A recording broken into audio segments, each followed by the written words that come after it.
Okay, well, now I feel a little bit less scared, I think. So that's a good thing. Thank you. Thank you all for that. It is my pleasure now to introduce Song Tang, who's right here. We are very, very grateful to Haitong Securities for its generous partnership and support for China Institute. So am I moving too quickly? Is the next panel all set, Rachel? Sorry. Yep. Okay. Not yet. Okay. Well, no, he's going to introduce it. Okay, that's fine. So Song Tang can introduce. So we're very, very grateful to Haitong Securities for your generous partnership and support for China Institute. And I'm very happy to introduce Song Tang, who is the CEO of Haitong Securities here in the U.S. And Song Tang is going to introduce our next panel. So thank you so much. Thanks for being here. Thank you, Dinda. While you're speaking, they'll get ready. Okay. We are very happy to be here. The topic of the next dialogue, will Shenzhen be the next Silicon Valley? Is of course, a metaphor of many challenging questions. Is it possible to have a creative hub under a top-down model? Does Shenzhen and China at large have any advantage in terms of technology development? So discussing these questions, we have Mr. Adam Segal, a cybersecurity expert from the Council on Foreign Relations, and Yu Bao, an entrepreneur and one-time technology advisor from Shenzhen. The moderator is Susan Feng, the New York bureau chief for Yicai Global. Over to you, Susan. Thank you for your kind introduction, and thank you so much for being here. We know that Silicon Valley is obvious. Everyone knows that it's origin of innovation. Chinese entrepreneurs often copy what Silicon Valley did first. After Google, China had Baidu. After Twitter, China has Weibo. And after iPhone, China has Huawei, have Xiaomi and Huawei smartphone. But since they are not only copy, they adapt and they compete relentlessly in local markets. And the result is that they may have better product and a bigger company. And here is an example. We know that Groupon had largely staged with its original business. Right now, it's just a shell of what it had been. But China's Groupon, Meituan, is different. Meituan expand lines of business and constantly reshift its core product. Today, Meituan Dianping is valued at $30 billion, making it the fourth most valuable startup ever, ahead of Airbnb and Elon Musk's SpaceX. So with this as background, Baoyi, let me ask you, do you think Shenzhen can be the next Silicon Valley? Yes, thank you. I think firstly, I can tell a little bit about the city of Shenzhen. Actually, the city didn't exist 40 years ago. It started from a village on the coast. This also is together, the city is building along with China's policy of reform and opening up. So now Shenzhen has a residency is around more than 20 million people. And but the average age. Also, can we compare Shenzhen as China's Silicon Valley? It's like we don't but it's like from location, from innovation. It's like China's innovation happening, the place. I think, of course, Shenzhen is not the same way that how Silicon Valley grows. Silicon Valley grow in the West Coast and also Stanford University. Shenzhen is not like the way, not like the road that the Silicon Valley grow. But what Shenzhen is very special, Shenzhen, he can take the advantage of two huge markets. One is the international market and also the domestic market. So in the past years, Shenzhen is like a gateway that between China and also the West. And half of the Shenzhen GDP is made by the foreign company. And out of the foreign company, is around half is from United States. So this is how Shenzhen can work. So you are right that in the past many years, that is called a model for if you want to quickly make money, to be entrepreneur success in China, you can do the model like a copy to China. Means this is a proof to be a successful way, not because you wish to copy. But do you think Chinese market is more competitive than U.S. market?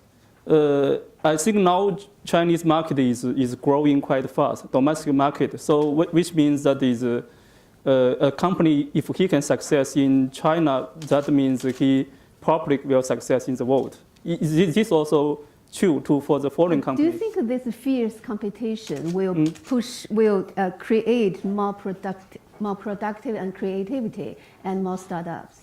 I think so. That actually you want to be success in China, maybe it's more difficult, more tough than in United States if you do an internet company. Now, if you want to start up in China, that you will experience more ferocious competition than you do in Silicon Valley. That is true. Adam, in that last summer, I was in Stanford University. I had an interview with historian Neil Ferguson. I quote him. He said, BAT companies like Baidu, Alibaba, Tencent is more like an equal part of Western companies, Amazon, Google, and Facebook. So he means that the balance of he said this means the balance of power is gradually changing for a time that was Silicon Valley and only Silicon Valley. So what do you think about that? I think a lot of it depends on how we're defining innovation, right? Clearly, the Chinese firms have mastered incremental innovation and business innovation. I think there are still serious questions about, are Chinese firms going to create what we would call new-to-the-world science-based innovation, right? I think that's where the U.S. continues to lead. I think that advantage is entrenched in many ways because of cultural and social understanding. I think it is going to be very hard for China to recreate that, partly because it is top-down driven innovation. I mean, yesterday there was a story circulating that now 20 to 25% of the questions on the Gaokao are about Xi Jinping thought, right? So that is really not a model in my mind for how do you get the most innovative and creative people. Clearly, we have serious entrepreneurs in China, serious competition, but I think science-based innovation, new-to-the-world innovation, is a different set of questions. I know it's hard to have original innovation, but with internet age, the distance from Silicon Valley to China's Shenzhen is only 16 hours. Anything come out from United States, it's so easily to copy and to adapt. Yeah, but I think, yes, that's exactly right. I think the more important effect is people who have spent 15, 20 years in the States, spent their careers at Intel and then went back, or were at MIT for 20 years and went back, and they are bringing that culture back with them. That, I think, is the longer term effect. But clearly China doesn't want to continue copying, right? That's not the model where China wants to be. And I think making that next jump is going to be harder. There are clearly pockets, right? Shenzhen, where we have the merging of digital and biological, and lots of innovation there is happening at a pace that, because of the amount of investment, is going to be hard for the US. And of course, the argument about AI, where are we going to be with AI? Also, in many ways, is your vision of where the strengths are and how that's going to drive AI forward. Yeah, when talking about the AI, today every panel is talking of AI. It's obviously the word of this time, but AI is the new frontier of the technology. For AI, for China, the moment is different. In China, China's best Go player, Ke Jie, was defeated by AlphaGo in 2017. For China, it's a moment, similar moment like United States see Soviet Union on the sky. China is shocked to see that. And because of this, Chinese government embarked a national mobilization to national innovation. So the massive money from central government, from local government, and the venture capital pour into this AI frenzy. So with this government support, funding support, and logistics support, do you think China will have a better cutting edge in AI adoption than the United States? Well, so much of the debate in the United States right now has been framed by Kai-Fu Lee in Kai-Fu's book, right, the AI arms race. And in that book, Kai-Fu admits that he is making a basic assumption about where we are in AI. And he says, I think most of the innovation has happened, and what's going to happen from now on is implementation. And so if you are focused on implementation, then yes, China has lots of advantages. It has huge pools of data. It has the ability to share those data in ways that US companies can't. It has massive resources that are going there. If Kai-Fu's assumption is wrong, which could very likely be true, and we're actually entering another stage of innovation in AI, and computational power matters, which it clearly does, then the US is still very, very well positioned, right? There are lots of US companies doing incredibly interesting work on very small pools of data, right? And they're going to continue doing that. So if you shift the debate to implementation versus computational power, then right now this race is certainly much more open than you would be led to believe in this kind of framing about what China's strengths are. So for that, I read Kai-Fu's book yesterday. You know, it's a jaw-dropping book. I'm amazed to see his book. He argued that, just as Adam said, you know, the government support, government capital help transform AI revolution into reality sooner, you know, than the United States. So what's your thought on that? Do you think it helps? Before I come to the question, as one short comment to add on, that is, in the past, the most successful Chinese entrepreneurs, most of them didn't take Gaokao and go to university, you know. Okay. About the AI, I think in the short term it's true, because AI you need the top talents, and top talents want the good salary. So if you provide a good salary, you can easily get more people, and the people will produce the paper, patent, everything. In short term, but in the long run, that personally I also invest in the AI project. So AI is still in the very early stage. It is, but this phenomenon that in every new technology emerging, like blockchain AI, nowadays people have too much expectation for this new technology can change so much. But as an engineer background, I think this is still a long way to go. So hard to say that. So there is no clear winner, right? Yeah. No. I think it's still quite early. But in some specific segment, AI can be powerful. Like you put some like fake news in the internet. AI is doing very good. Adam, so what do you think the role that Chinese governments played in this field, in AI? You know, what's your comment on that? What's your concern about that? Do you have any concern? Well, I think, look, the Chinese government, as somebody said earlier on the previous panel, that the Chinese government is very good at saying, this is where we're going. This is our national strategy. And then the localities and the provinces all know, okay, this is where we're going to invest our money, and we're all going to move in this direction. Now, of course, just because you have a strategy in China doesn't mean it gets implemented in the ways that it's supposed to, and provinces and localities have their own interests and stakes, and they go off in different directions. But I think in this space, clearly having a direction is right. We have a different regulatory environment. I was speaking with an AI entrepreneur in China who was involved in self-driving cars. They were doing a test, I think it was in Beijing. There was a tree in the way of one of the base stations that was interfering with the test. He called, the local government official and said, the tree needs to be chopped down. It's chopped down 25 minutes later, right? You can imagine how long it would take to get a tree chopped down in New York, right? I have a friend who works for the Parks Department. When I told her this story, she was horrified. We would never cut a tree down in New York, right? So from a The American government did do something in the past. In 1960s, President Kennedy said, we are going to send man on the moon. And and of course, we now are slowly getting the outlines of a national AI strategy, but unfortunately that strategy involves, as far as I can tell, no new funding and no metrics about success. So it may be that the market-driven model rolls out there, and I think the US can still do, DARPA and other places are still doing amazing breakthroughs. So I don't think the advantages that China has are necessarily the ones that are going to win this race. But if you want to line them up, I think those are kind of the clear ones that China has. So, Boy, do you think, in general, how do you think Chinese government, they play the role in the economy, the impact they have on the development of technology in general in China? You mean? The role of government played in economy.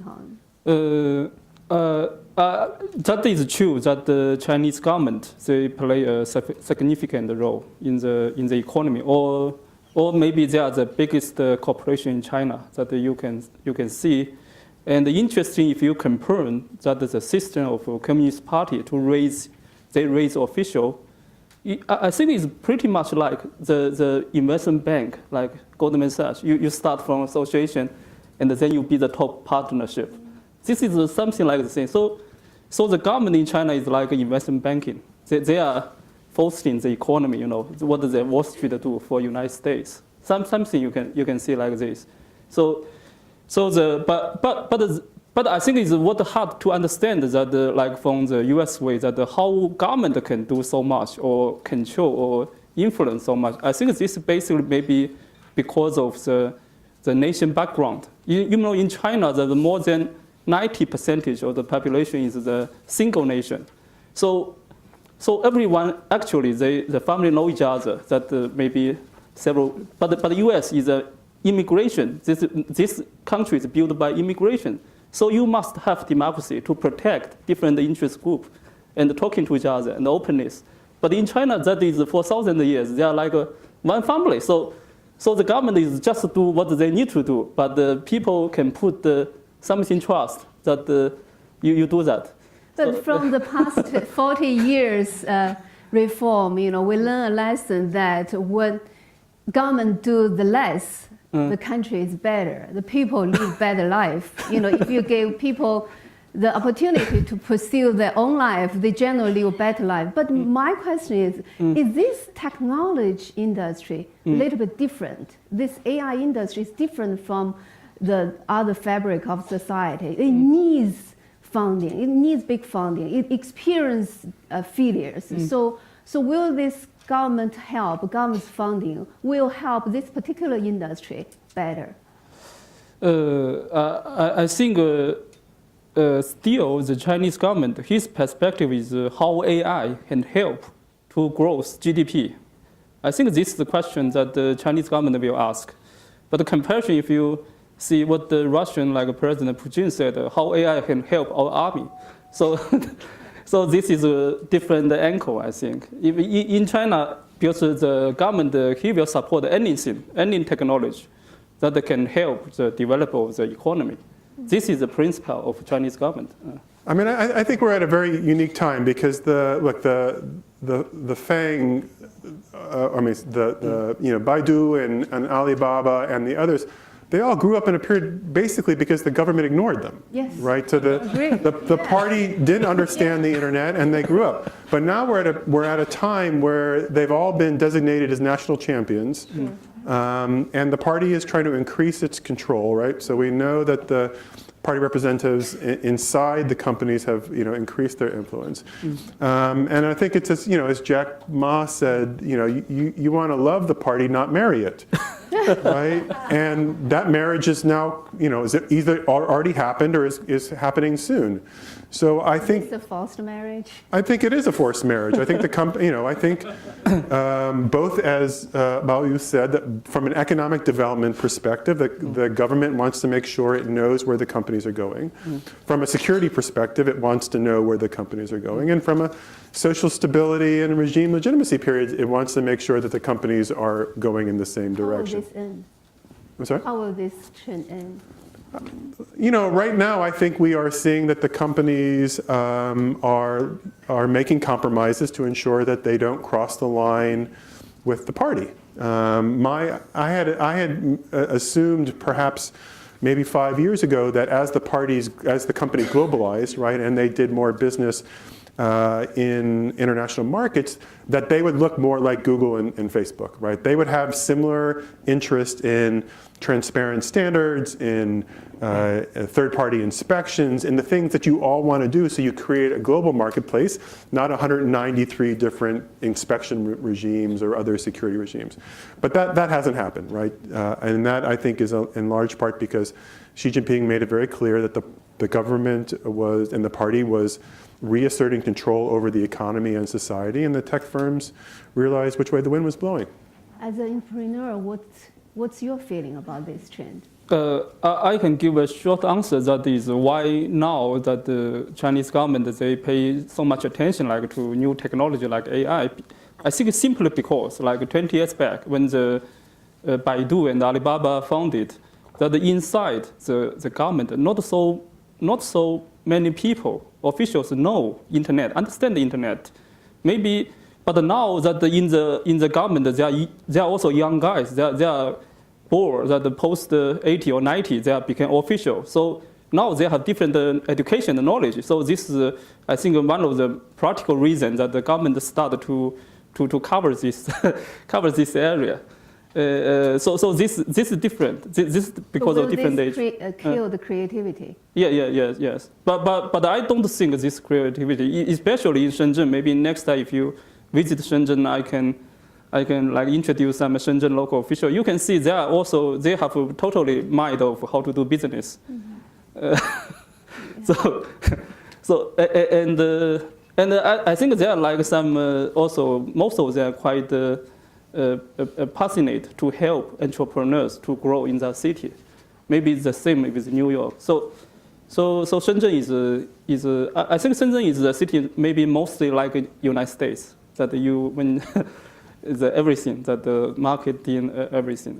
In Shenzhen, the government the government keep themselves like a small government, like an incubator. They are like an incubator for the city. Yeah. So China's laws say that Chinese companies must be ready to share technology with the government. And do you think will this deter U.S. tech companies to have a joint venture with Chinese company? Well, I think we're definitely seeing a shadow cast on that. I think, look, U.S. companies have long been worried about losing intellectual property in the Chinese market. Often they have been willing to do that to gain access to the market, and the assumption that they would continue innovating faster than their Chinese competitor. I think that either confidence or hubris, depending upon how you want to put it, has now been shaken, and so they are less willing to make those deals. So I think you have that changing in the business community. I think on the same side, it's not entirely just the Trump administration, but clearly the Trump administration came in with a focus on how China was perhaps exploiting U.S. openness and taking U.S. intellectual property and other vulnerabilities, and so has pushed back in a whole number of ways. Some of them good, some of them not so good.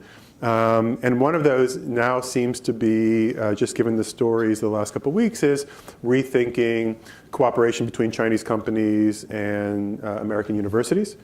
We saw yesterday the article in the Financial Times about Microsoft cooperating with the National Defense University on AI, which they should have known from the beginning was not really a great idea. But I think any company that's now doing joint research in China that's not thinking about the congressman who's going to call them up about it and say, why are you helping China, especially since China has the civil military fusion plan, is not doing justice to their shareholders, because that's coming. Well, from your perspective, how do you see China's IP protection? How do you see this trend? Do you feel, you live in Shenzhen, you have connection with so many entrepreneurs, foreign businessmen. Did you feel that sentiment, that they kind of hesitate to do business, to build joint venture with China because of this concern? Firstly, the Shenzhen city produces more than half of the patent in China. This is true, the single city. And also among this patent, that also, I don't know actually, but certainly that will be a big portion also from foreign companies located in Shenzhen. I don't, as a technical guy, I graduated from EE. So I don't think that you can force that the good transfer of knowledge. This is like love. You cannot force a lady love you. If he is not love you, he will not give you the best idea. You know, so you are just wasting money. So, but for business angle, I think. So any business, any transfer for the intelligent property because of the good market, good money to earn. So they are happy to put this patent or engineer to China because they want this market. And I observe the Airbus, the factory in Tianjin. They are near my office before in Tianjin. Previously, they only decided to send like 200 European guys to stay for 2 years and then quit. But later they send more and more because they excited about this factory, everything going and everything is good. So just give a sample. Yes, this is this for the practical level. You can only that make have a good relationship with other guys that is benefit both. So Adam, do you think the law I mentioned just a moment ago will hurt Chinese company like a Huawei's overseas ambition, like a 5G ambition? So, I mean, I think if you're referring to the national intelligence law, which, you know, depending upon how you read it, either sounds like, you know, see something, say something, right? So every kind of agency and organization in China has a responsibility to kind of fight counterintelligence and fight spying. Or if you read it the broader way, suggests that yes, Huawei should be spying for the party. Or you can just question if the law matters at all in China, right? Because the party's going to ask for what the party asked for. So I think, yes. I mean, is the U.S. going to be able to keep Huawei out of most of the infrastructure in the world? Clearly no, right? Because Huawei is cheap, and it's there, and it's good. And the U.S. has no alternative, right? So clearly that strategy of telling countries to not use Huawei equipment is not going to work. But does that mean that countries are entirely, you know, comfortable using Chinese technology? I would say probably no.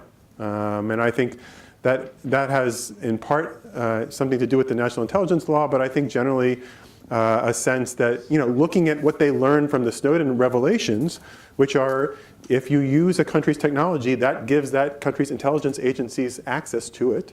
They're going to apply that same lesson to China. So, you know, I think they are going to be questioning the reliability, and they're going to have to manage that risk like they do with all other products. Very quick, what's your thought on this? Do you feel the business in China will get hurt when they go outside by this law? By the law of said that, you know, the Chinese company have to share the technology with the government. Actually, I don't heard that the company in China they must share technology. I think they must share revenue with by tax. This one, but really I don't see because I don't understand how government take this technology. What do? They want to open a company or but I do see that in China that is maybe more document that when you apply for government funding or you want to use some land, so you should file the document, and the document maybe will request that you explain what is your business or even go to some detail of your technology. This is true. But I don't see that by no reason you should share your internal information. I don't see it. Frankly, I don't see this happen. In Shenzhen, especially.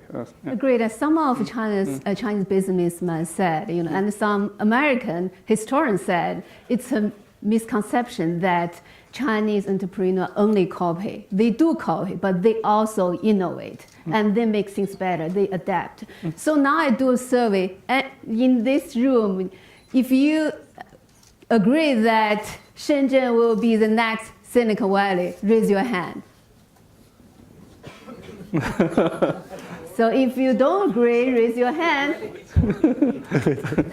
I cannot see the clear winner. So maybe it's the case with U.S. China. We don't see the clear winner in this Yes. AI industry. And thanks so much. Yes, thank you. Thank you. Thank you. Thank you.